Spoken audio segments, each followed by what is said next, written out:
నిన్నటి current affairs లోని చివరి ప్రశ్నకు సమాధానం. ఎన్జీసీ 6505 గెలాక్సీ చుట్టూ అరుదైన ఐన్స్టీన్ వలయాన్ని గుర్తించిన అంతరిక్ష టెలిస్కోప్ పేరు ఏమిటి?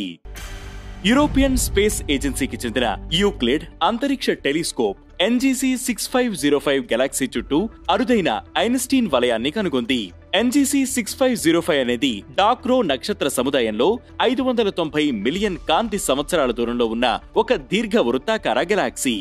డార్క్ మ్యాటర్ లేదా గెలాక్సీ క్లస్టర్ ద్వారా గురుత్వాకర్షణ లెన్సింగ్ కారణంగా దీని చుట్టూ ఐన్స్టీన్ కాంతి వలయం ఏర్పడినట్లు శాస్త్రవేత్తలు తెలిపారు. ఇక మొదటిది, భారత ఎన్నికల సంఘం నూతన కమిషనర్ గా జ్ఞానేష్ కుమార్. భారత ఎన్నికల సంఘం నూతన చీఫ్ ఎలక్షన్ కమిషనర్ గా జ్ఞానేష్ కుమార్, ఎలక్షన్ కమిషనర్ గా వివేక్ జోషి నియమితులయ్యారు. ఈ మేరకు కేంద్రం 2 గెజిట్ నోటిఫికేషన్లను విడుదల చేసింది. కేరళ క్యాడర్ 1988 బ్యాచ్ కు చెందిన ఐఏఎస్ అధికారి జ్ఞానేష్ కుమార్ గత ఏడాది మార్చిలో ఆయన ఎన్నికల కమిషనర్ గా నియమితులయ్యారు. జనవరి 26, 2029 వరకు ఆయన సిఈసిగా కొనసాగనున్నారు. ఇక రెండవది, 3 ఫైనాన్షియల్ ఇన్స్టిట్యూట్లకు ఆర్బీఐ జరిమానా. ఫైనాన్షియల్ ఇన్స్టిట్యూట్లైన Shriram finance, Ujjivan small finance bank, national bank limited కు ఆర్బీఐ ఫైన్ విధించింది.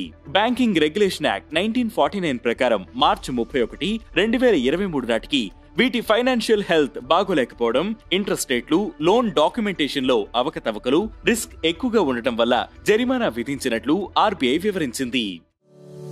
ఇక మూడవది, గంగా నదిలో పెరుగుతున్న మలక్ బ్యాక్టీరియా.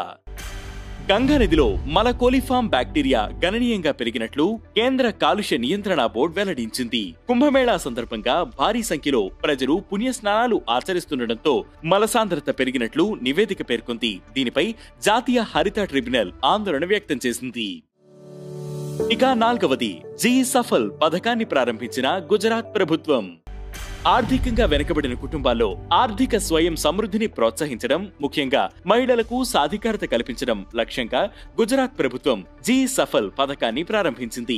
రానున్న 5 ఏళ్లలో 10 జిల్లాల్లోని 25 తాలూకాల్లో ఉన్న 50,000 అంత్యోదయ అన్న యోజన కార్డుదారుల కుటుంబాలకు జీవనోపాధి కల్పించడం, ఇన్సూరెన్స్, బ్యాంక్ సేవింగ్స్ పై అవగాహన కల్పించడం వంటి వాటిపై గుజరాత్ సర్కార్ ఫోకస్ పెట్టింది.